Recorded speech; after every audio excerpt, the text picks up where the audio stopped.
co-friends, di sini ada soal mengenai hidrolisis. Jadi, hidrolisis itu terbagi menjadi dua, teman-teman. Yang pertama adalah hidrolisis total.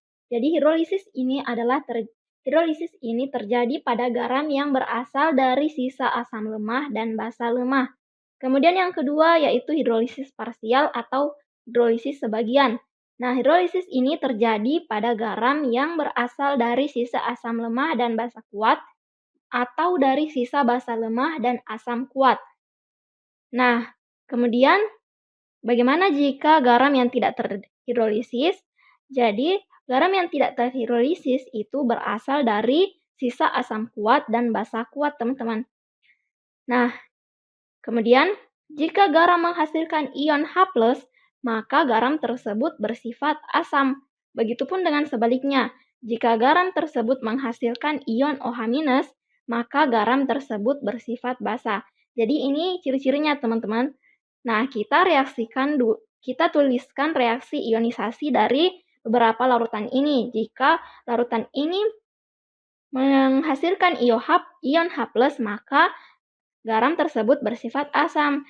Kalau dia menghasilkan ion OH- berarti garam ini bersifat basa. Nah, yang pertama ada larutan NH4 2 kali SO4. Nah, kita tuliskan reaksi ionisasinya yaitu 2NH4+ ditambah SO4 2-. Nah, jadi yang akan bereaksi dengan air adalah ion yang berasal dari basa lemah yaitu NH4+. Nah, akan menghasilkan NH4OH ditambah H+.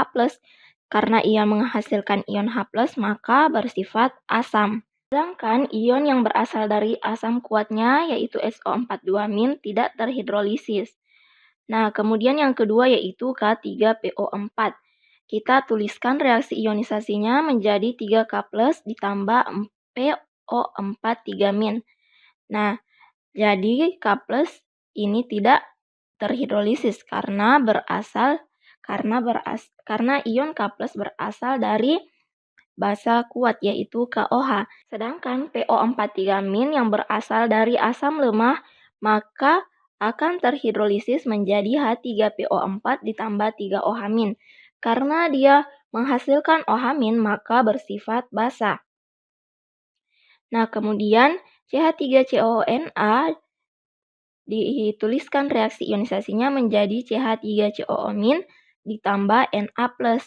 Nah, jadi yang akan bereaksi adalah ion yang berasal dari asam lemah yaitu CH3COO- menghasilkan CH3COOH ditambah OH-.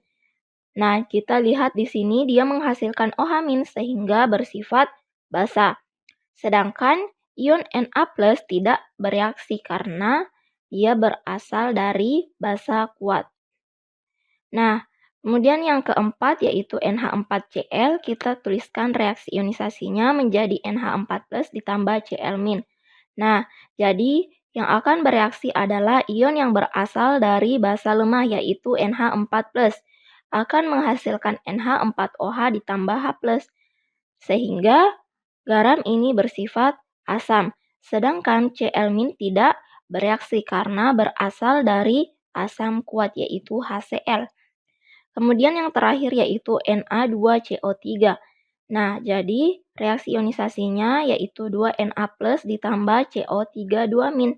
Yang akan bereaksi adalah ion yang berasal dari asam lemah yaitu CO3 2- menghasilkan H2CO3 ditambah 2OH- karena menghasilkan ion OH- maka dia akan bersifat basa. Nah, sehingga dapat kita simpulkan larutan garam yang bersifat asam ditunjukkan oleh nomor 1 dan 4 yaitu NH4 2 kali SO4 dan NH4Cl. Oke, co-friends, sampai jumpa di soal berikutnya.